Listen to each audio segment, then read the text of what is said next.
Hi, I have a video for you, layout and process, called "The Summer I Became a Mermaid."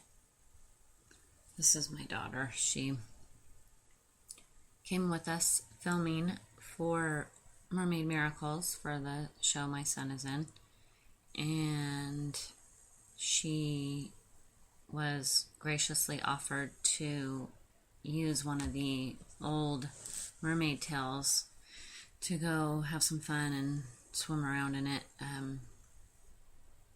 And she was just completely elated. So here I am.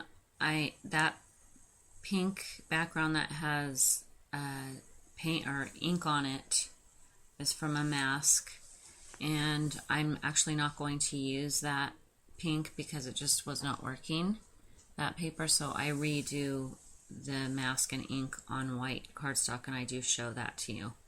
I just edited out me doing it on the pink because I'm not going to use it.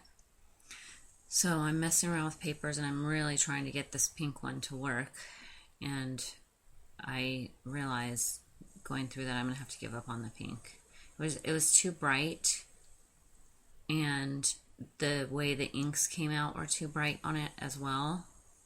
So I wanted everything to have more of a green tone to it, and this came out more like purple and pink. So I learned from that mistake, and I do the ink differently on the white paper. But I do use these papers here that I've found. That's the DIY crepe paper DIY shop, that wood background, and I cut the planks out so that I'm going to lay them out like how they would look, with a little bit of a gap in between them if they really were wood. And now I've pulled out the crepe paper 14 6x6 paper pad that I have, the 14 collection, and I'm going to end up using these papers. And I really love that green chevron paper, and it just really goes with the pink of the tip of that tail that she's wearing.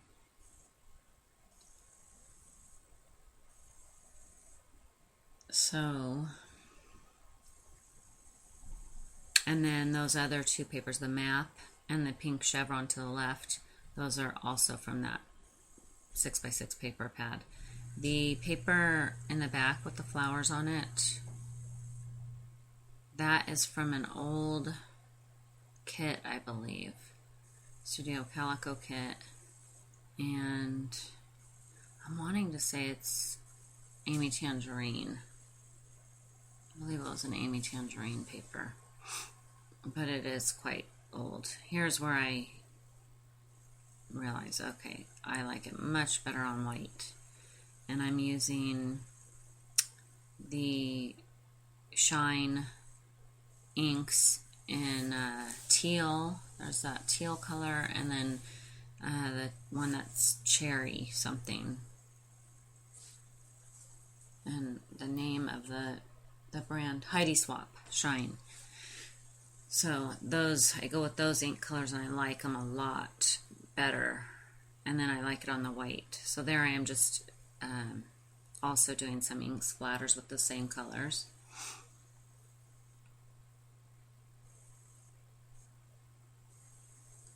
And here I'm deciding, okay, how do I want to do this? Do I want to... then I realized, you know what, I don't want the paper just to be the white. I really wanted it to be sort of like matted. And I'm going to go with that paper there, and that is Lakeside, Pebbles Lakeside. And I kept the manufacturing strip on it at the bottom because I really like that. And then I cut out the middle because I love that paper. I really, really love that paper. I did not want to waste it, that's for sure. But I love it here, matting this page. Here I'm turning the paper around because I couldn't decide how did I want the mask to look. And I go with the way I originally had it, which is 9 times out of 10 what I do.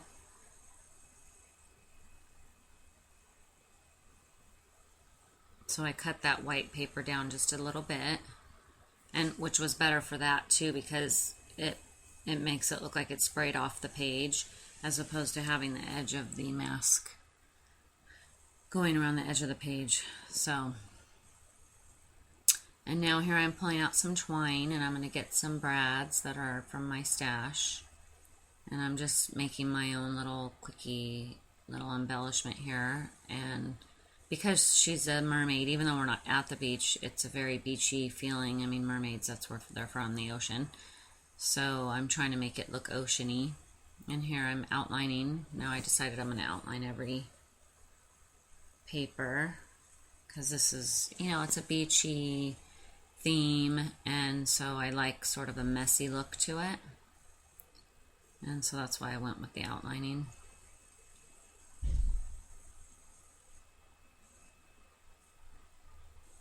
And I like it so much better outlined. Love that.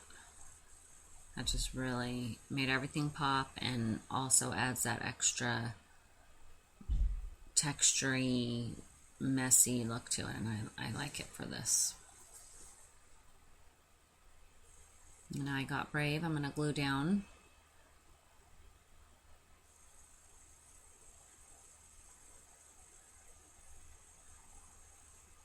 I use that matte paper because it's a mermaid, and you know, that just makes me think of treasure and the ocean, and maps like that of the globe make me think of the ocean, you know, and charting a ship basically. So that's why I went with the map. And I believe I'm going to fiddle, yeah, a little bit with the brads here, trying to figure out which brads do I want. But I do ultimately find two that I like, and then I'm going to use those to tack that fabric down. I just put the prongs of the brads around, I mean not fabric, twine. And I did use 3 pieces of twine, 2 of the lighter color and 1 of the darker. And the brads are the only thing holding the twine down. But I love that. That's one of my, I like that about brads. I like to tack string down that way, because it holds it but not so tight that it doesn't, you know, it leaves like space for movement in the string, and then there's no glue. So glue is always difficult with twine to make it hold down. So now I'm working a little bit on the cluster up above, trying to figure out what am I going to do with this. And I thought, oh, I'm going to do some hearts. And then I realized, oh, I like the strip of paper with the empty hearts. So I try to figure out how to make that work with the 3 hearts. And I'm going to fiddle around here for a little bit, trying to do it with 3 hearts and weaving the paper in, and then ultimately I'm going to cut that and end up with 1 heart up there. But I do like the twine up there. And on this layout, I only use twine in the 2 spots. I usually do things in 3s.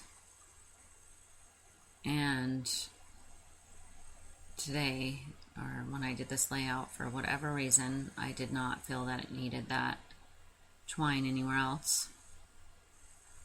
And I am happy with the way the layout came out, so. But normally I definitely would have thrown at least a little bit in one other cluster, but anyway, now I'm tacking that twine down with another brad. Again, those are all from my stash, so, and I have them in my little container you can see there, so I have no idea the brand. And now I'm going to tack down that heart. I struggle a little bit making it work because I'm gluing it on top of the twine, but I get it there.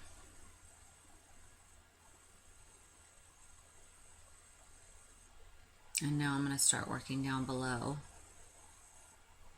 Oh, maybe I start to work on the glitter now.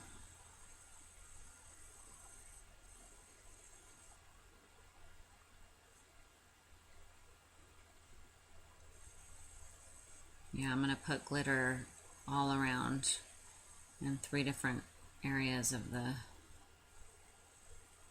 I started out with the Studio Calico glitter from the kit, but I did not like the colors of it. The green is too green, too much of a Christmas green. And then they had gold glitter too, and the green and the gold together just did not go. On the video it looks alright, but in person it just looked it actually looked Christmassy, so I didn't like it. And then I decided to pull out my silver glitter that I have there on a string. I got that from Drew Scott's website. I can't remember the name. He's here on YouTube, Drew Scott. I cannot remember the name of the site that he sells, but I think if you just put Drew Scott, you'd find it. And then now I'm pulling some other glitter from my stash that I got on Etsy that I put all together in that tub there, which was not the smartest thing I've ever done. So I have several different colors of glitter all in one container, and it's a little bit of a pain, but I'm grateful that I have the glitter. So there's always a bright side, right? And now I'm working with those hearts down there that I had punched out. And I'm going to put brads, one on each heart, eventually. Here I'm going to glue down the glitter using, whatchamacallit.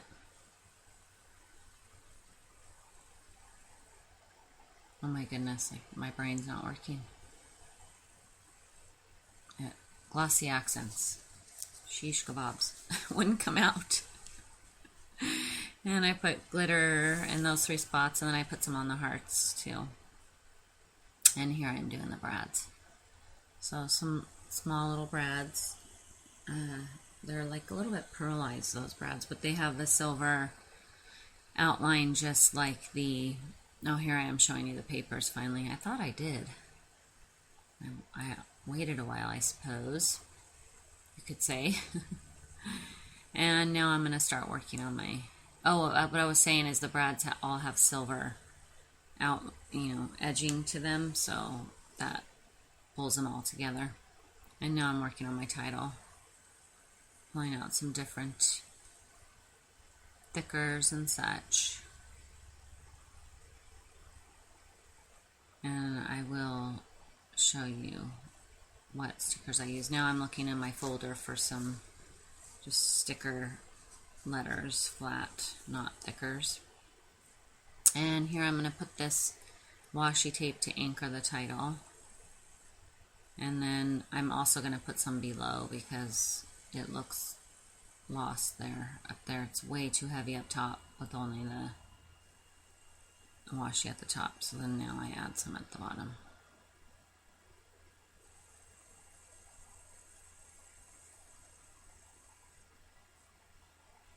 And using the old wax paper trick to do the title. One of my favorite little ideas that I got from Mercy Tiara. And here I'm making it. This summer I became a mermaid. The whole title is going to go up there. And I'm pretty sure I show you what the stickers are that I used. I hope.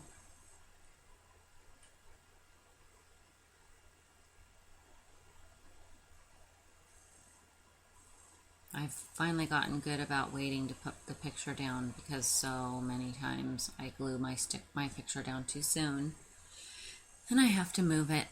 And that's the worst thing to have to move. The paper you can replace so easily.